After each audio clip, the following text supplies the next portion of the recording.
we are here We are with gathered Marion Matzkin We are gathered together. and Ann Chapman and Claire and Leo Cadet. And what we want to do with the upcoming 50th anniversary of Temple Sinai is to talk a little bit about Temple Sinai's history, but also the history of the town of Sharon. So Marion, we get to talk to you. We'll get to ask you questions first, which is when did you come to Sharon? 1953. And how did you come here? Not physically, how did you come here? My son Lester was 6 months old, and my husband, who at that time was concerned about a town, where was the nearest Hebrew school. And we had looked, we were living in Cambridge, he had a small luncheonette, my husband was the chef there, cook, and we had sold it when I was pregnant, and we're living in Cambridge and looking. We had originally planned maybe to buy a triple-decker in Mattapan, which still had a large Jewish community, but by the time we started researching, we'd end up being the janitors and paying rent, and we started looking out in the suburbs. And Sharon had at that time a nice, there was a Jewish community here. There was still a lot of anti-Semitism because we ran into that when we went to buy our house. But we came out and there was at a Sharon, which had been a summer synagogue, which became a small year-round. It was originally Orthodox, then it was Conservadox. It was when the women sat together because of the size of the community. And Temple Israel was Temple Sinai was not yet on the horizon. And so we came to Sharon to be within a Jewish community, and it was a very, as Ann will tell you, we were a very connected, close-knit, because it was there were 5,000 people when I moved to Sharon. Huh. And it was, and the Jewish community did a lot of things together. I find that today it is much more fractionated than it was then. And because as Jews, it was almost, you came together in safety. What was Sharon like? What did it look like? It was much more open. The traffic, I could have put Lester's play yard out in the middle of South Main Street and left it there all day, and the 3 cars that came would go around it. Not like today. It was a small town. It was a village. There were no, if we went up to the railroad bridge, there were no sidewalks beyond the railroad bridge. You walked to the center of town, and there was Officer Bill Cornell, a lovely gentleman. When you'd come with the walker and the stroller, we had an island in the middle of the, which originally there was a horse trough in the middle. Remind me to give you, I have a book, The History of Sharon, which you would like to read. It was out of print now, I think they've reprinted it. And Officer Cornell would go out and stop traffic so you could cross the street, and everybody knew everybody. It was a very nice community. The lake was beautiful. It wasn't fenced off. It wasn't polluted. It wasn't connected to anything. It was a lovely, lovely town. What happened when you wanted to buy this house? Not this house. What was? We originally wanted to buy a house in the center of town, and Florence Gates was our realtor, and we had come out. I was large with child. Lester was born May 15th. This all went on before I had finished. I worked for an accountant, and after tax season, excuse me, Leo, you want to grab that, and whoever it is, tell them we'll call back. Sorry. There was where the Sharon Cooperative Bank is. In back of that, where there's a parking lot, there was a wall, a big wall with a house, a duplex, 2-family on each, one on each side. That was for sale, and we had come out, and my husband thought it would be a good, because we could afford the rent. And we had met with the wife. The husband was transferred to Florida. He was a shop manager for one of these wood product companies, and they made all, you know, the fancy schmancy little scallops. And their side of the house was beautiful. The other rented side needed some work. But we had come out, met with the wife. He was not here. We had signed a binder. They took the house, she took the house off the market. And we came out, and I remember because it was April, it was Patriots Day weekend, April. And to, you know, to do a P&S. And the husband had come home. It was a Sunday, and he had just come home from church. And we sat down and talked, and he says, well, his mother lives in a little house next door. His mother was Winnie, you know, remember Winnie? A strange woman. And she was very upset that they were moving, and so they had decided to sell the house to his sister. We went back to Florence's office and told her. Florence Kate sued them for her because she brought them a bona fide customer. We had a judge, Iddings, who was a neighbor on Ann Street, who was a well-known anti-Semite. I mean, he was unbelievable. Florence Kate, my husband went to court to talk, and Florence Case's attorney was Harold Lavian, you know, the Lavians who belonged to our temple, his father. And Judge Iddings kept referring to him as Mr. Levine. And in the end, they lost the case because they said, well, the husband, his wife, he did not give his wife permission to deal with us. So that was our welcome. Introduction to Sharon.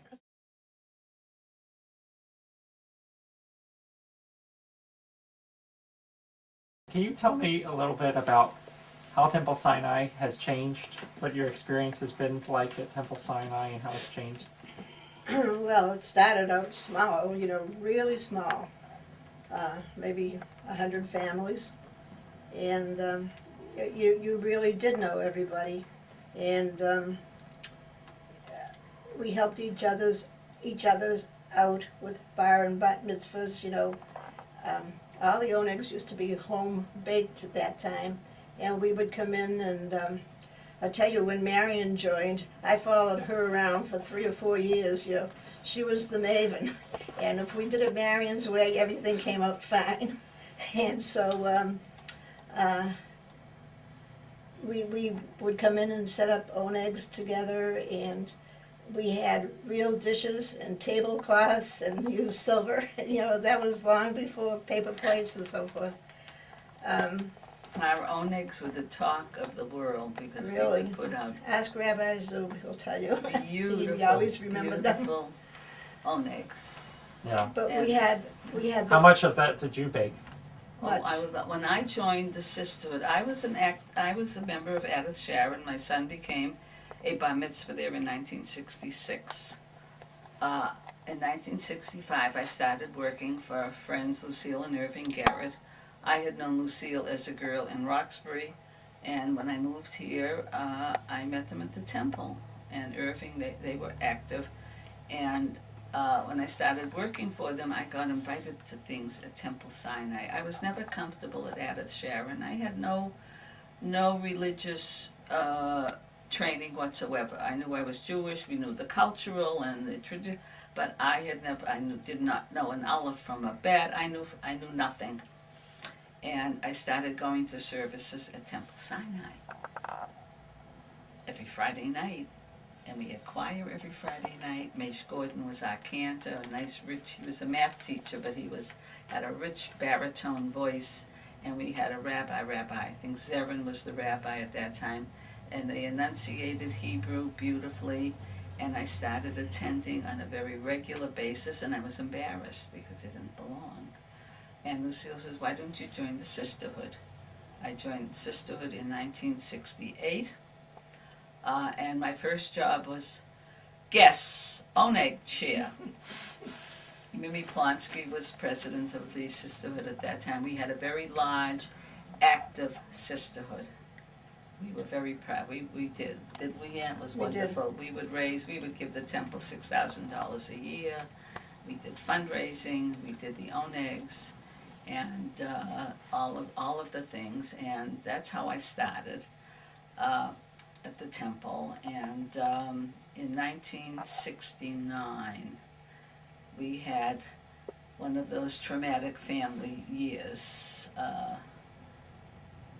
My son ruptured an artery in his esophagus on the end of October of '69 and almost died, and was in the hospital for almost a month. And I must say, the support at that time, even as a sisterhood member that I got, and not only as a sisterhood member, Rabbi Sharon and his wife visited my son in the hospital regularly.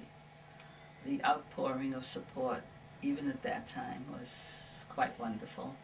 My son came home, my father went into the hospital for colon cancer surgery on Thanksgiving, and then he came out and went into a rehab for his temporary colostomy to repair, and in January went back into to have it removed. And on January 27th, my mother dropped dead of a heart attack. So, that year, my mother and father would come out on the holidays and go. My father would go to synagogue with my husband at Sharon. We joined Sharon because when we moved here in '53, the dues were $35 a year. When we joined Temple Sinai in 1970, the dues were comparable. They were $500 a year at both temples. So, but my mother had died. My father was living in Quincy. My brother went to synagogue in Quincy, and I said to my husband, Lester belongs to the youth group at Temple Sinai. We love the services. We're going to High Holy Day services at Temple Sinai. What are you going to do? And so, of course, we joined the temple that year in 1970. So how has Temple Sinai changed? And you were saying before. I want to tell you, while Marion was visiting around, Leon and I would sit and talk. We had many interesting talks. Temple Sinai had the choir every week. We had Friday night Torah service every week.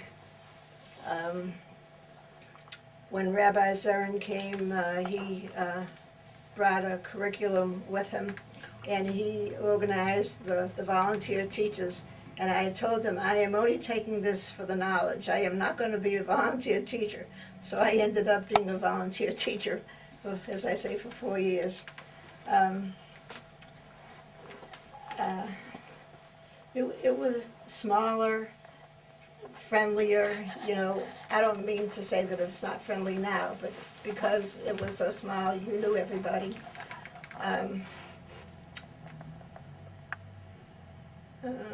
I really... What have you seen over the years at Temple Sinai? We have moved back much more towards tradition. We had a Rabbi Bamberger, who I was not there at the time. I came later. He would not allow a kippah to be worn in the synagogue or a talit. And Michael Corman's father, Albie Corman, sang in our choir. And he would wrap his tallis around him. Defiantly. On Friday night, because you don't wear a tallis on Friday night. And but he was in defiance. The service has become more traditional because we had a lot more English, less Hebrew. Did you use the Old Union Prayer Book? The Old Union Prayer Book, we used that, and then we went to Gates of Prayer, and with each rabbi, when Rabbi Liebrecht came to us, he would say, well, why do you do this, and why do you do that? And we'd say, well, when you have a new rabbi, a rabbi comes in, and, you discuss, and he tells you, you're presuming that if the rabbi is the rabbi, he knows what he's talking about. So we would do, and that's why we did some, and Rabbi Kaplan, we had a succession of rabbis. I was not there for the succession because after Rabbi Zerin left, the next rabbi was Rabbi Kaplan, but by the time Sharon came, we had how many rabbis in? A lot. Weisberger, Bamberger. Weisberger was the first one, He had then Bamberger. Weisberger had a Right. wife who was an American Indian who had converted. Right. And Bamberger, and then Lowy. Yeah, Lowy was before, and then Sharon. and then Rabbi Kaplan. And then Rabbi Kaplan came as our part-time rabbi, but Rabbi Kaplan was there for 14 years. Right. That was the Thing longest. stabilized. Yeah, until he I went. think that's when we grew. Oh, we had a major. When I became a board member in 72, I was the first facilities chairman that the temple had. And then I sat on the board, and we did not have enough to do bulk mailing. We had 180 families. And you need, to do bulk mailings, you have to have 200 identical pieces. And when we got our permit, we were so happy when we reached that. And then gradually grew. It was let's see, Dan came when in 70, whatever. And he, it was sort of the middle of his reign with us that the congregation really grew. We went from a small congregation to over 500 families.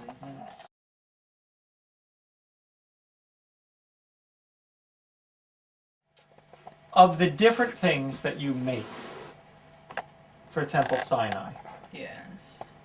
we have the Hamantaschen. Yes. We have the famous yodel cake. Yes. I'm just curious if you could think of, is there a certain season for each dessert? I mean, Purim, obviously, you have the Well, Hamantaschen. Purim, you get Hamantaschen. Yodel cake cake. is for the choir. The choir loves yodel cake. I was just wondering if there's when a the choir madness. sings, they get Right.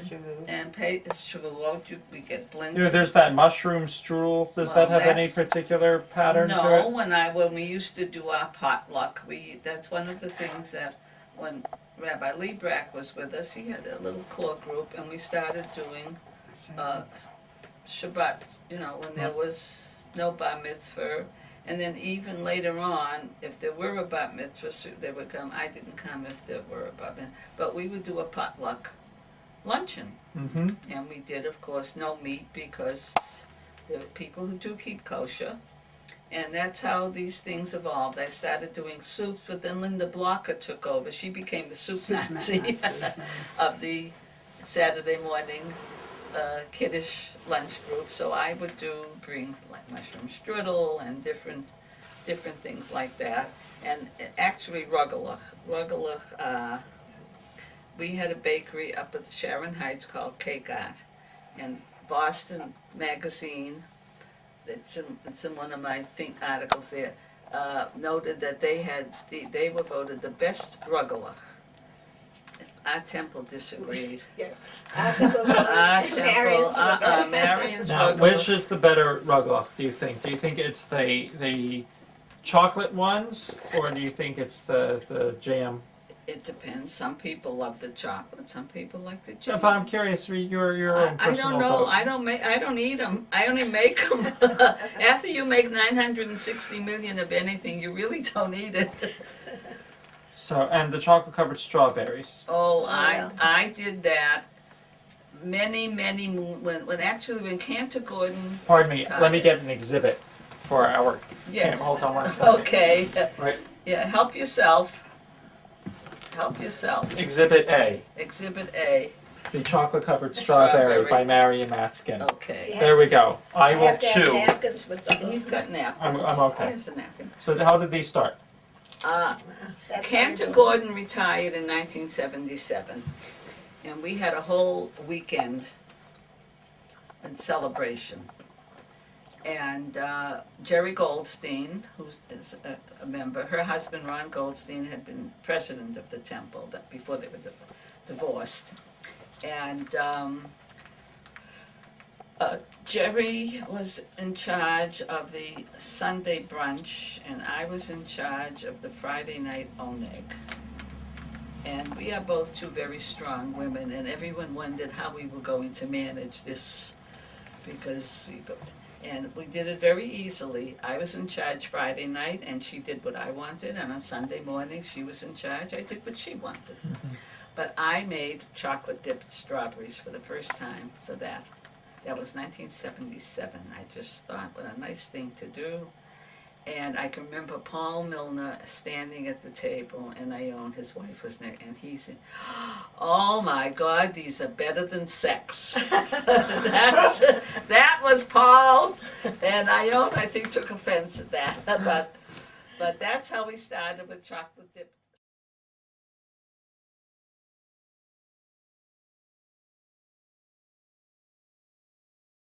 Ann and I were the first adult bat mitzvah class. Right. 17 women on the hottest June 11th, 1976, in the old building, which had no air conditioning, and it was mobbed into the lobby, and had big fans, and we had to have our own egg at the community center because there was nowhere to set up tables, and it was minimal. It really was. Rabbi Kaplan was, because we each did a sentence and two. But we had some very interesting discussions and learning things with the rabbi, and we had disagreements with him because David and Bathsheba, and we felt that David, he knew she was bathing. Who told him to go up and watch her? We women have a very different take on some of these stories in the Bible, and of course we had some very interesting discussions. And then later on, when Rabbi Liebrach came, we because some of us felt that it was just unfulfilled. Okay. And he says, since we were 13 anyway, we were no longer bat mitzvah, we became bat Torah. And we did it in small groups. I was in the first group. It was myself, and I think Debbie Corman, Ronnie Hochman, and were there 4 of us? No, 3 of us. And we did, it was an afternoon service, and it was in the next group. It was an afternoon service, and we studied with the rabbi, and we read, I had a terrible time. Uriel Jarofsky, of blessed memory, had to give me extra, the trope. I have difficulty with trope. But we did, and then we had to do a Devar Torah. And who had time to write one of these things? Extemporaneously. Extemporaneously. And somewhere there's a video of that, and I don't know where, but there was a video of it. And we had a lovely, kid oneg afterwards, and it was very meaningful. And I am looking forward, as I have said to Josh for many, many years, to maybe we can go on and have something more like a confirmation or something beyond that. But we had several classes. Anne was the second group. There were a couple of groups after. One had a couple of men in it who had Harris Cohen, because he always Harris felt was with me. he was cheated. He was with you. Yeah, Harris was with me, and Terry and Joyce Gorski. Yeah, he felt he was cheated because when Thursday morning in the shul, people were poor. And so it was really that. I thank Cliff, because that was really a very, it was truly meaningful.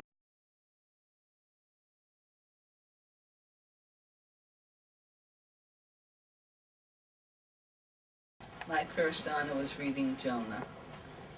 And then you read it later, the same part. Oh, yeah, you and I, Ann and I, between us, I think, have read almost every Torah part of the Torah on the High Holy Day reading.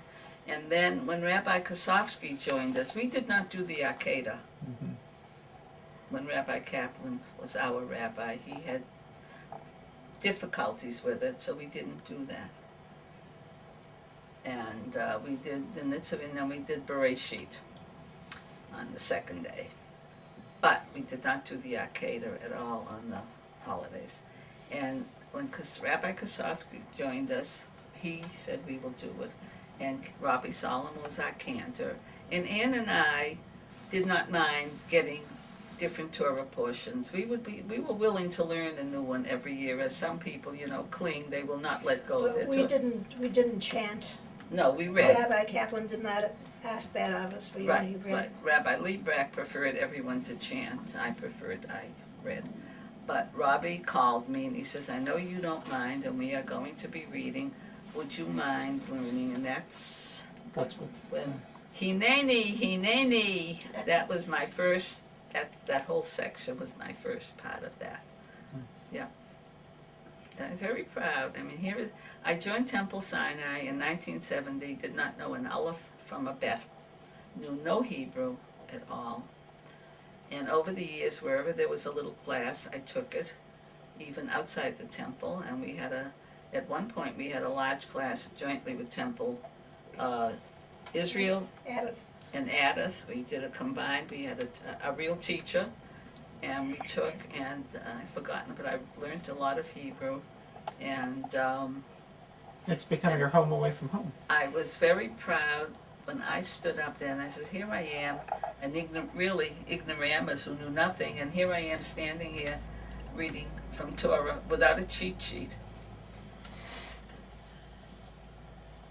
And it's nerve-wracking. You sit there with the sweaty palms and you wait, because Ann and I, unfortunately, would usually read late Yom Kippur afternoon. Right. And then when Rabbi Liebrack came... Leo, you read Yom Kippur afternoon now. Yeah. We always rope you in. Yeah, well, Leo knows it by heart. We still... But when Rabbi I know what Liebrack... by heart. The Torah, you can read it. I can't read Torah. But when Rabbi Liebrack came, he would stress, which really made me kind of angry. He would stress that the honor, of course, is the Aliyah. The Torah reading is, well, you're just there to read the Torah. I says, any damn fool can do an Aliyah. I have learned since I that... can do that. I have learned since that there are people who mess up an Aliyah. But I says, here we learn and we study and our stomach is in a knot and we've got sweaty palms and you're telling us it's no honor.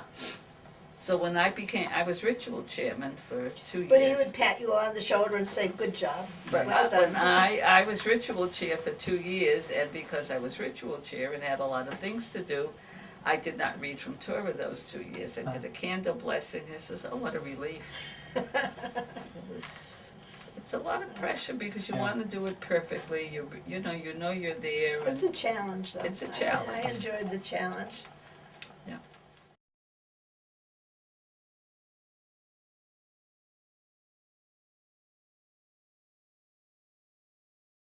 I must say that the temple has become, Leon at the beginning came, but then he dropped out because he felt that when you walked in, this one had a new car, everything was sort of one-upmanship, and it was not, he was a chemist, a scientist, it was not his thing.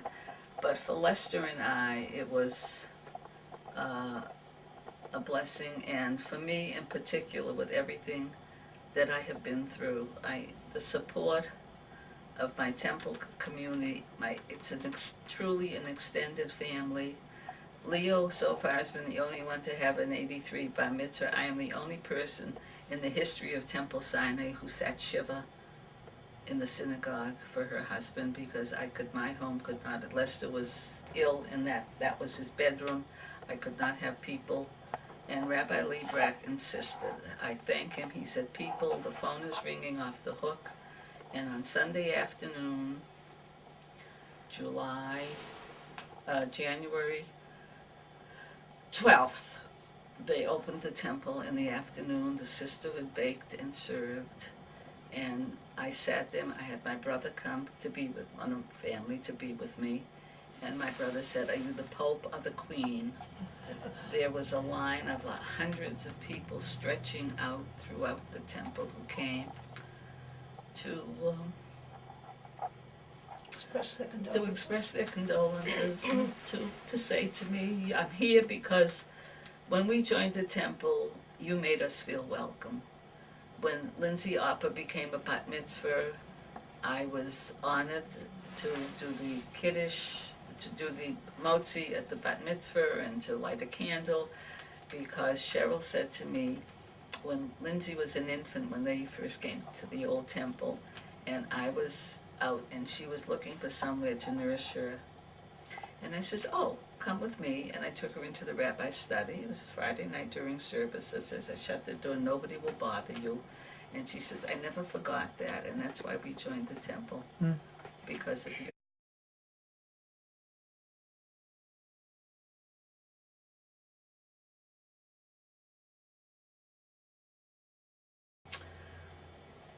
I joined Hadassah, I don't quite remember when. Well, what are the things? You belong to Hadassah. Hadassah, I What else? belonged to Ort. Actually, Ort was the very first organization, aside from Sharon. My daughter died an infant in 1958, June 3rd, 1958, and I happened to meet someone whom I had graduated high school with, who was an Ortnik, and I bumped into her accidentally, and she schlepped me into Ort, which was the best. It was the best therapy. It was cheaper than a psychiatrist, and I made wonderful friends. In fact, most of them are now gone, but my friendships from Ort also were just great.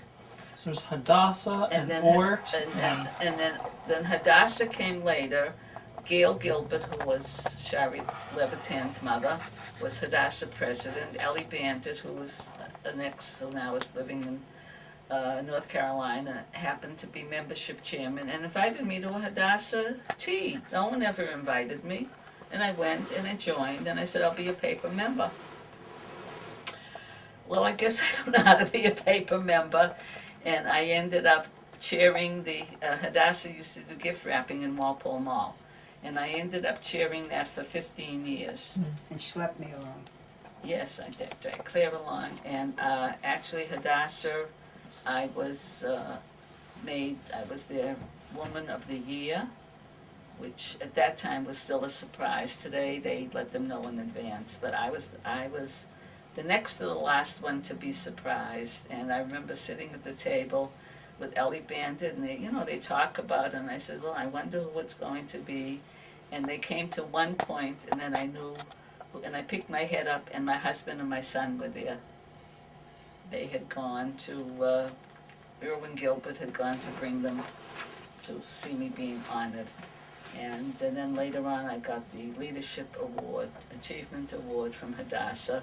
And about 15, 16 years ago, we started a section of National Council of Jewish Women, which unfortunately right now is in limbo. We had nobody to move up and take over the leadership.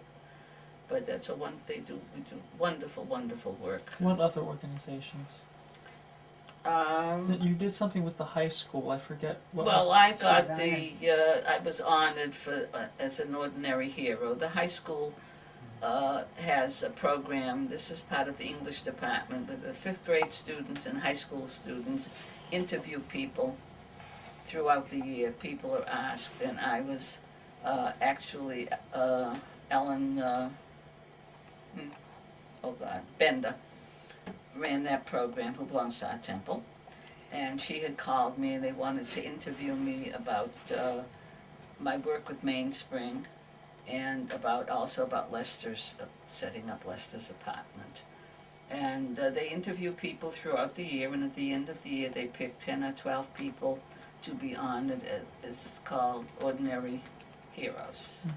And I got that award honor 2 years ago. And Temple Sinai still does Mainspring every month. Oh yes, I brought some pictures in, with Ann and I. Stan and Bev Jacobs got us involved. We started out in a place called the Bryant Hotel, which was an interim residence through Elaine Reiser, who worked in Brockton for the Coalition for the Homeless. And then when they closed that down, we went to Mainspring, and we've been doing that. I chaired that for like 15 years. Yeah. And I used to say to people, what shall I cook? I said, I want you to cook like you cook for your family. I don't want macaroni and cheese, and I don't want frankfurts and beans. And Ann knows, when we would go there, they would bless us. They would say, oh my God, this is a smorgasbord. And I used to try to explain to our kids, because I took older kids along, I says, not only are these people displaced and wherever their lives are, they have no choice. If you don't like and we're the only temple that goes there. I know Temple Israel makes lunches for them, and we used to go on Christmas, but Temple Beth Emunah in Brockton now took that over one year. But if you come in, and most of them are, Rotary and little churches, and we see what they bring, I mean, it's meatloaf, it's salad. If you don't like what they're serving, I mean, that's too bad, that's what you get. Right. When we go, they have a variety, and you can have some of everything. And I mean, the blessings, the good people are here, right? They say the good people are here. The good ones. The good ones. Yeah. And I'm active now with Jewish Family and Children's Service because of the apartment and the program they set up for my son, which I am eternally grateful that he had a wonderful year and a half of independent living through their auspices. And unfortunately, that program is now on hold because they don't have, at the moment, anyone who's requested that type of program. And I'm trying to figure out what else have I don't know. That's enough. Wherever there's a hole, and I was the first person to be volunteered by the temple as an individual. Stuart August, blessed memory. There's the president's a little plaque, my name, and then David Blocker and Stan Jacobs were the next names for the Reviving Social Action.